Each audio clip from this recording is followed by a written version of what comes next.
Good evening. In the last class, dear students, we are studying the environment subject in which we are going to discuss about various sources of energy. In our previous class, we have discussed about various sources of energy, especially the conventional sources of energy. Today, we are going to deal with non-conventional resources of energy. Okay, so let us start. Non-conventional sources of energy. Okay, we already discussed that what are non-conventional sources of energy. They are renewable resources of energy. Okay, the sources of energy which are used recently, okay, which are developed recently, which are explored recently, and which are used recently. Okay, those sources of energy are known as non-conventional sources of energy. Okay, in conventional sources of energy हमने देखा था कि वो पुराने ज़माने से use किए चले आ रहे थे. Okay, non conventional sources of energy वो सोर्सेज हैं जो कि अभी अभी हमने यूज़ करना शुरू किया है. ओके, तो इस तरह के सोर्सेज कौन से हैं? Solar energy, wind energy, geothermal energy, wave energy, biomass, ocean thermal energy etcetera. ठीक है, ये सारे कौन से रिसोर्सेज हैं? ये सारे नॉन कन्वेंशनल एनर्जी रिसोर्सेज हैं. ये एनर्जी रिसोर्सेज वो हैं जो हमने अभी अभी रिसेंटली डेवलप किए हैं, रिसेंटली एक्सप्लोर किए हैं और उन्हें थोड़ा थोड़ा यूज़ करना स्टार्ट किया. ओके, तो इन्हें हम रीन्यूएबल रिसोर्सेज ऑफ एनर्जी भी कहते हैं. Okay, so these resources are also known as renewable. Renewable means they can be renewed. आपको पता है solar energy, tremendous amount of energy is captured or hidden in sun. Okay, सन में बहुत सारी energy hidden होती है, कभी नहीं ख़त्म होने वाला रिसोर्स है. इसी तरह से विंड एनर्जी हो गई, ओशियन एनर्जी हो गई, ये सारे रिसोर्स जो है इनमें बहुत अमाउंट एनर्जी का हिडन है. उसका यदि हम 1% 2% भी यूज़ कर पाते हैं तो हमारे अर्थ की जो एनर्जी की समस्या है वो ख़त्म हो जाएगी. Okay, so these are renewable resources of energy. Now if will come to the advantages of non conventional energy resources. Okay, तो main 2 advantages are, first, non polluting sources of energy. These are non-polluting resource. Non-polluting means there will be no pollution. हमने conventional resources में देखा, nuclear power देखा, आपने कोल, petroleum, natural gas देखा.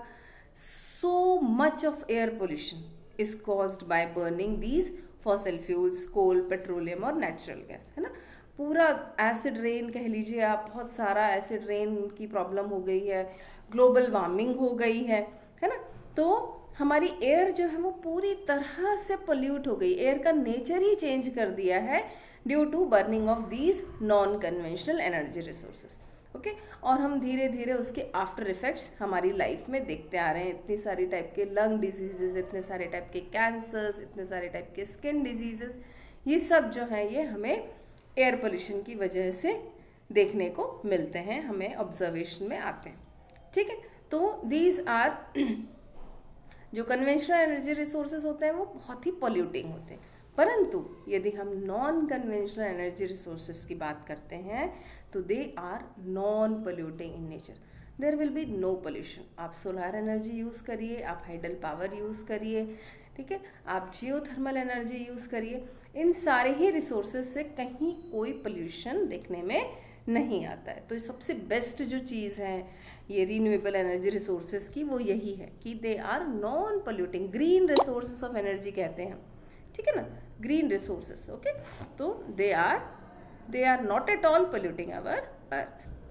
Second, the main thing, they are renewable, है ना, क्योंकि जो कन्वेंशनल एनर्जी रिसोर्सेज के बारे में हमने बात करी है वो आगे आने वाले सालों में ख़त्म होने वाले, है ना. यदि हम देखते हैं कोयला, तो हो सकता है आगे आने वाले 100-125 सालों तक कोयला हमारे साथ रह सकता है. But if will talk about petroleum, है ना, आप पेट्रोल की बात करें, डीजल की बात करें, नेचुरल गैस की बात करें, तो आगे आने वाले 25-30 मैक्सिमम 40 साल में ये they will end, they are exhaustible, वो ख़त्म हो जाएंगे.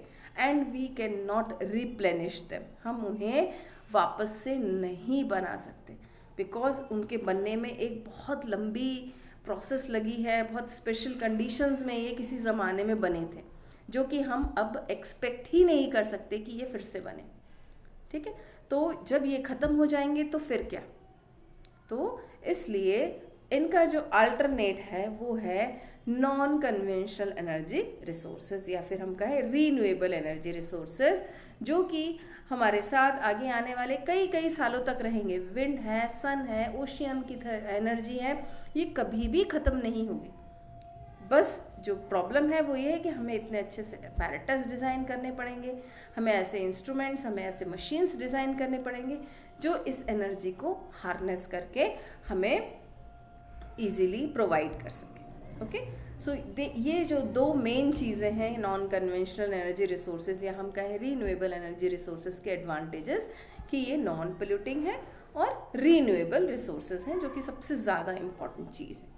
अब यदि हम इनके डिसएडवांटेजेस पे आते हैं, डिसएडवांटेज तो हम नहीं कहेंगे, हम लिमिटेशंस कह सकते हैं कि इनकी लिमिटेशंस क्या है, कि इनसे अमाउंट ऑफ एनर्जी जो रिलीज होती है वो लेस होती है, less amount of energy is release as compare to यदि हम कन्वेंशनल रिसोर्सेज की बात करें, पेट्रोलियम वगैरह की बात करें तो। देन जो सबसे बड़ी चीज़ है कि these are dependent on weather conditions, weather कैसा है इस पर डिपेंड करती है। विंड ब्लो हो रही है तो विंड एनर्जी से हम एनर्जी क्रिएट कर सकते हैं, अदरवाइज नहीं होगी। सन है तो एनर्जी क्रिएट होगी। जियोथर्मल एनर्जी, यदि हमको अंदर से कहीं से हीट अप होके पानी आ रहा है, बॉइल्ड वाटर, तो हम उससे एनर्जी हार्नेस कर सकते हैं, अदरवाइज नहीं हो पाती। तो ये एरिया डिपेंडेंट है और ये वेदर डिपेंडेंट है, मतलब हर जगह अवेलेबल नहीं हो सकते। देन एक और लिमिटेशन जो है कि इनकी फाइनेंशियल कॉस्ट या एस्टैब्लिशमेंट जब होता है इन प्लांट्स का तो बहुत एक्सपेंसिव होता है ना। बहुत शुरुआत जो होती है जब आप कोई प्लांट लगाने जाते हैं तो ये बहुत एक्सपेंसिव है। After a long time they will be easily giving you energy of less cost. Okay, then the transportation is also difficult. जैसे आपने देखा होगा कोयला एक जगह से दूसरी जगह आसानी से चला जाता है, पेट्रोलियम हो गया, नेचुरल गैस हो गई, आसानी से हम ट्रांसपोर्ट कर सकते हैं and in an stable form, है ना, they are stable and they can be easily transported. But जो नॉन कन्वेंशनल एनर्जी रिसोर्सेज हैं उनके साथ ये प्रॉब्लम भी है कि उनका ट्रांसपोर्टेशन जो है वो डिफ़िकल्ट होता है। वो जहाँ पर प्लांट उनका एस्टैब्लिश हुआ है, हमें वहीं पर ही कोशिश करनी पड़ेगी कि हम उससे एनर्जी को उसकी यूटिलाइज कर सकें।